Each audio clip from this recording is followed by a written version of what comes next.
Part 1.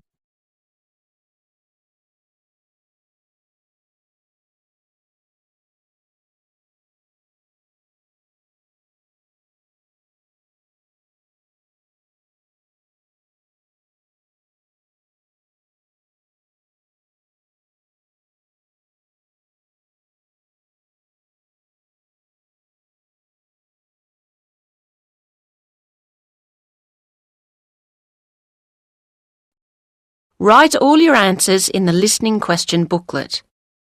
At the end of the test, you will be given 10 minutes to transfer your answers to an answer sheet. You will hear a woman calling a holiday company. First, you have some time to look at questions 1 to 10.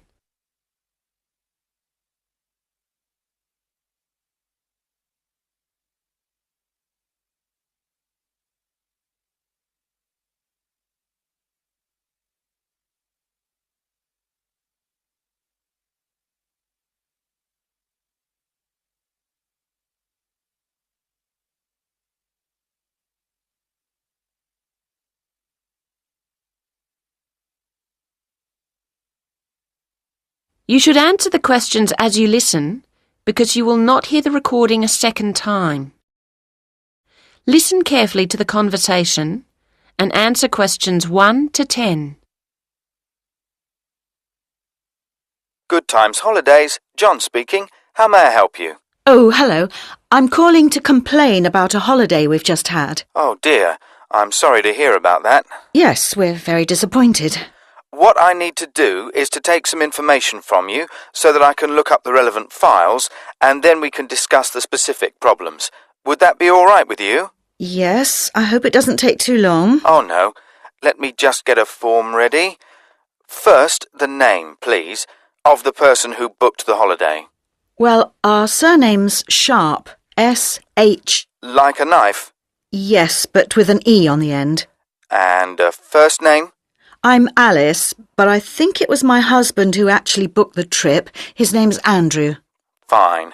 And then the address, please. It's flat 4, Beaconsfield. That's Beaconsfield, house. That's Winchester. And it's SO2 4ER. Thank you. And could I take a telephone number? We're on 0374 56561 at home.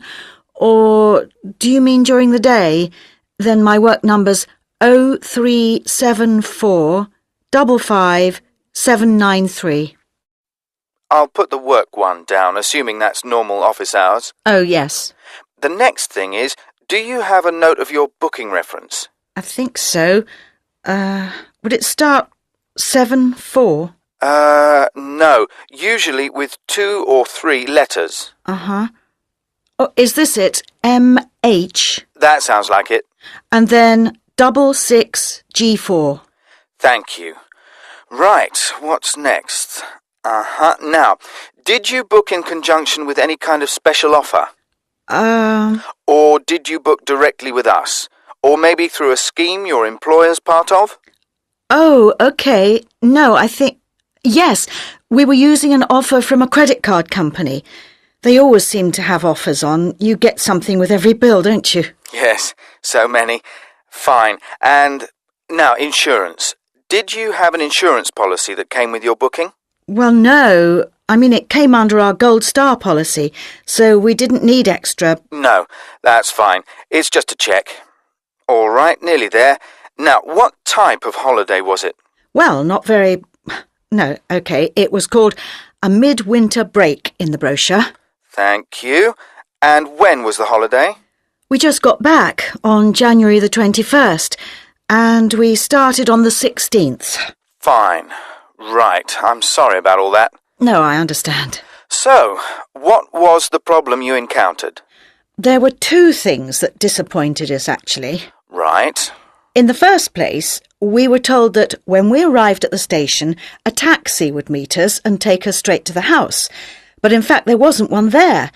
We had to wait for ages and then pay for one ourselves. So that was inconvenient and expensive. Oh, I'll look into that, see what went wrong. And the other problem was that we'd been promised there would be a bicycle for each of us stored at the house, ready to use, but there were only 3, which is no good for a family of 4. No, it wouldn't be. OK, well, I'll check into that as well. Now, if you can give me a few hours, I'll get back to you this afternoon, and then we can discuss. That is the end of part 1. You now have half a minute to check your answers.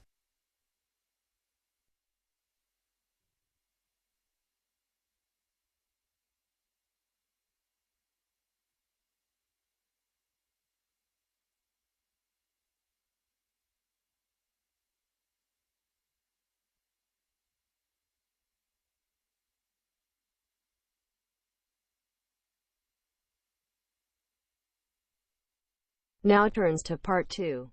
Part 2.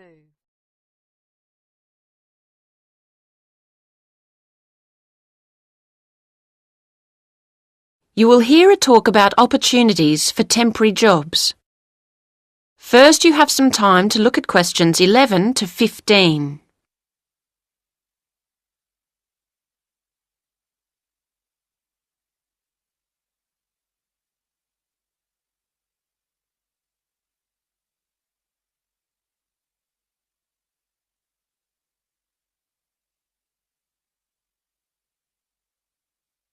Now listen to the first part of the talk and answer questions 11 to 15. I'd like to welcome you to the presentation. It's nice to see so many of you here, and I hope that everybody ends up with suitable employment as a result of attending. Now, as you know, we at Select Hotel Recruitment are able to offer a range of work at the better hotels in the area. This month is no exception, and I'll take you through some of what we have on offer. The first job is reception assistant, and there are 3 vacancies for this position at the Park Hotel. This is quite a varied job, and in fact I should point out that at certain times of the day it will involve heavy lifting when guests' luggage arrives or perhaps deliveries come in, so bear that in mind when deciding whether to apply for this post.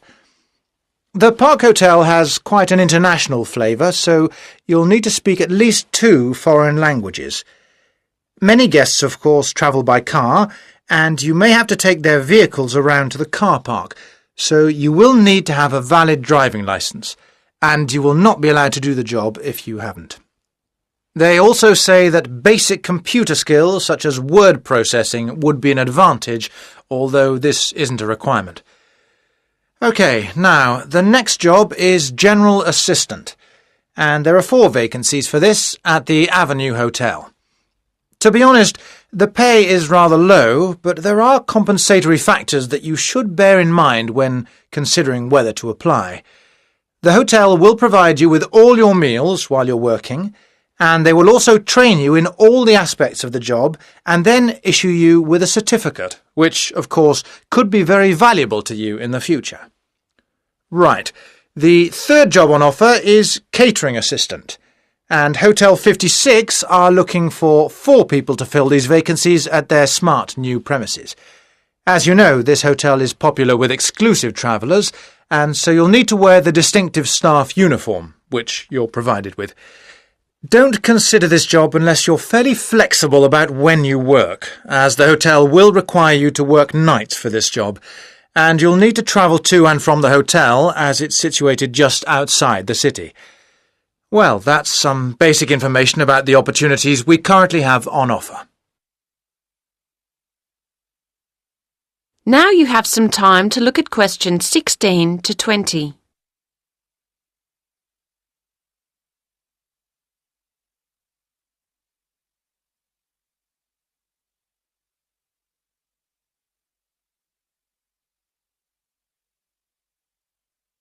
Now listen to the rest of the talk and answer questions 16 to 20.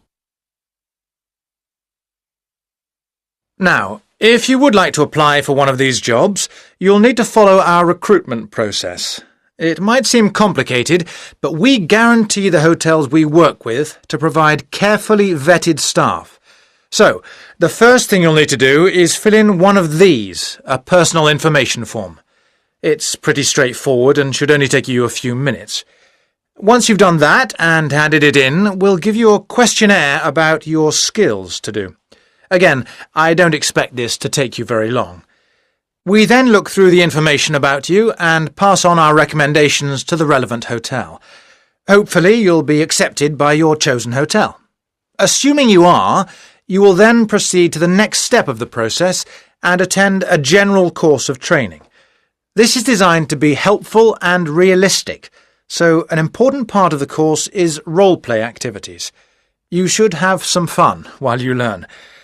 OK, and after that, the final step is that you'll be contacted by the hotel you're going to work for, and they'll post you a video about themselves and the work involved.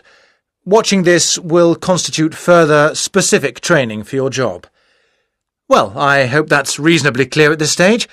Are there any questions on what I've said so far? That is the end of part 2.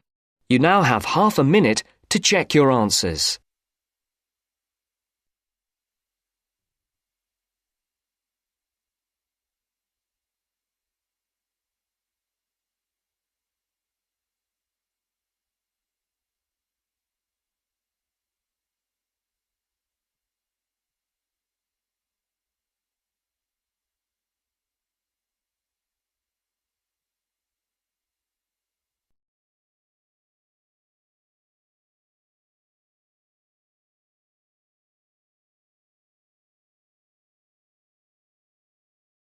Now turns to part 3. Part 3. You will hear a discussion between two students, David and Jane, and their tutor, Dr. Wilson, about their group research project into local history. First, you have some time to look at questions 21 to 26.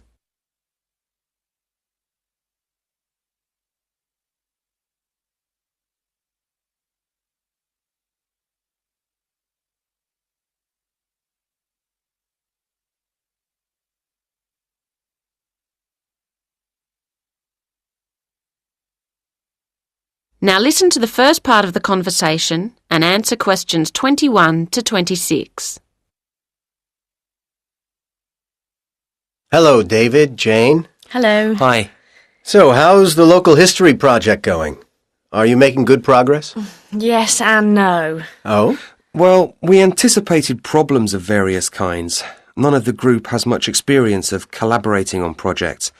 But we spent some time discussing how to go about it and thrashed out what seemed a useful approach. But it seems that Jane and I are the only ones actually following the plan. That's meant that the whole project has been lacking coordination, and so we've fallen behind our schedule. I see. That's tricky. Yes, it is. We felt that the targets had been defined, so we'd all know what to deal with. But looking back, we probably should have really specified individual responsibilities. As it is, we only have a loose sense of what should be done by who. Well, this is quite a common problem, actually. I take it that you've had enough group meetings, so you're looking for an effective solution. If you go to the Resource Center, I think you'd find the advice service they provide there helpful at this point. Thanks. We'll go there later. On a specific note, I think we've got carried away with recruiting people to interview at the expense of building up the reference section, which I don't think is going to be solid enough. Do you think that'll be a major problem? I'd have to see how much is there to be sure. But, well, you'll have to be pragmatic at this point, I think. What you'd better do is ensure your methodology is really strong, so at least you can't be faulted on that front. Then, if people challenge your results, at least you've carefully reported how you reach them. Do you see what I mean? Yes. So? Yes, I think one resource in relation to that we haven't exploited as fully as we might is the internet. I've taken a lot of journals off the library shelves to go through, but actually there are websites where you can call up lists of approaches or data sets really quickly. I think that's a good idea, yes. Now you have some time to look at questions 27 to 30.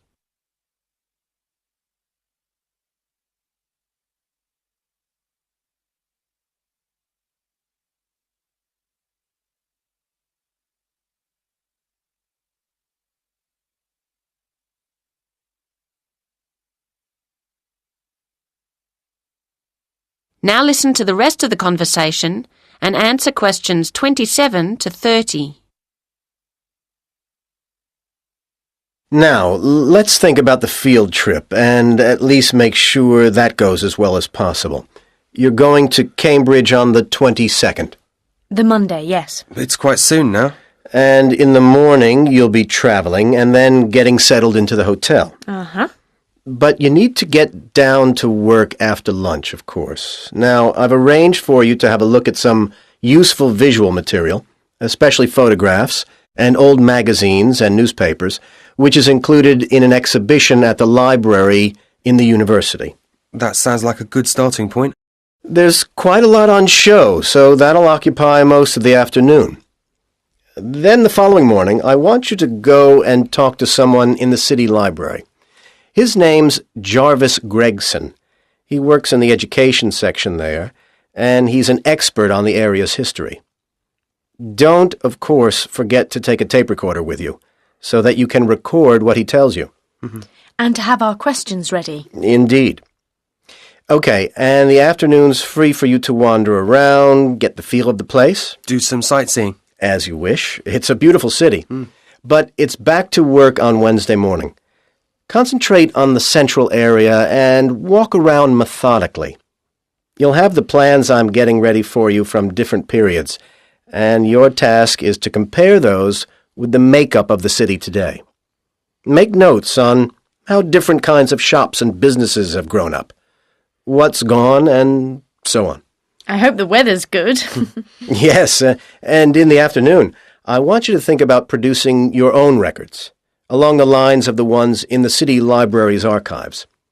The history of the castle is very important to the city's development, so use a camera to get some pictures that reflect that if you can, showing it in relation to the buildings and spaces around it. We'll try. And when do we travel back? That's up to you. You can either decide to...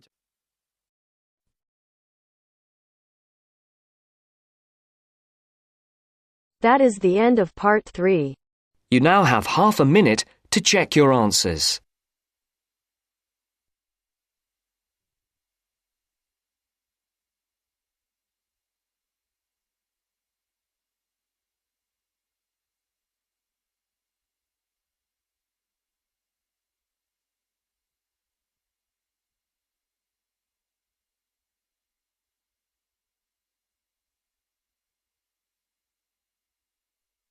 Now turns to part 4.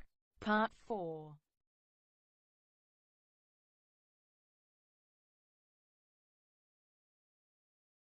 You will hear part of a talk for tourism students about the London Eye, a modern tourist attraction in London.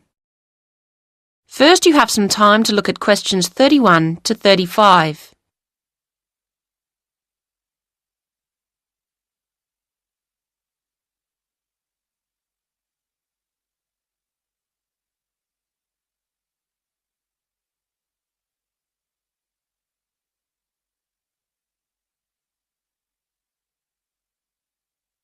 Now listen to the first part of the talk and answer questions 31 to 35. Today, I want to focus on some of the major sites that attract tourists to cities, and I'm going to begin with the London Eye. This giant wheel has, in a very few years, become one of the major attractions of London, and thus in the world. It's both simple in concept and awesome in delivery. Its creators are husband and wife architects David Marks and Julia Barfield. It was on their kitchen table in South London in 1993 that the first drawings for the London Eye were made, as the couple, who usually worked directly for clients, were entering a competition, the brief of which was to design millennium landmarks for the capital. In fact, nobody won. and the whole idea was scrapped, but the couple remained convinced that their dream should be pursued.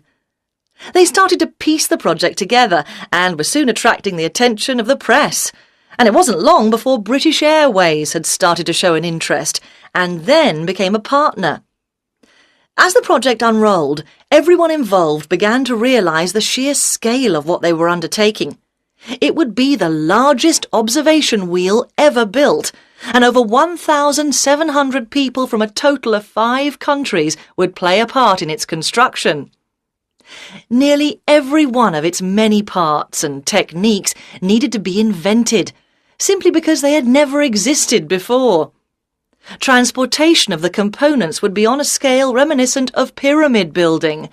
Bringing them in meant that large parts had to fit under the various bridges of the River Thames, so this had to be timed to coincide with tides along its length. And even when completed, the Eye continues to be huge in its requirements. A small army of people are employed to look after it, with 350 hours maintenance being required every week, and apparently strange demands, such as washing all its glass with nothing but distilled water having to be met. But the views the Eye affords across London make it all worthwhile, and it's easy to understand why the Eye has become one of London's chief tourist assets. Now you have some time to look at questions 36 to 40.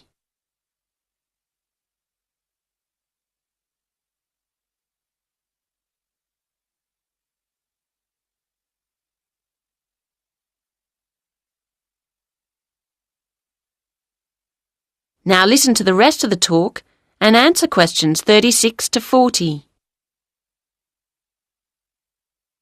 So, how is that great wheel held up? How did it get there? The starting point was, of course, the ground, and while parts of the wheel itself were still being constructed in various countries, tension piles were being driven into the ground beside the River Thames. This was the first step, and once these were securely in place, a base cap was installed over them as a kind of lock, with 2 giant plinths pointing up onto which an A-frame was attached, like a giant letter. All this took many months and incredible effort, but meant that the spindle could be installed around which the great wheel would turn. Now the project really was in business, and the vast rim, with spokes like an outsized bicycle wheel, could be brought in. The passenger capsules were assembled and hung onto the rim, each one linked by mounting rings that would support eager viewers as they rose above London. And the last thing to be built is the first thing the visitor encounters, the boarding platform laid down underneath. The whole process employed thousands of people in total and was avidly watched by millions. How long the Eye will stay is uncertain, but any talk of dismantling it always meets with immediate protest.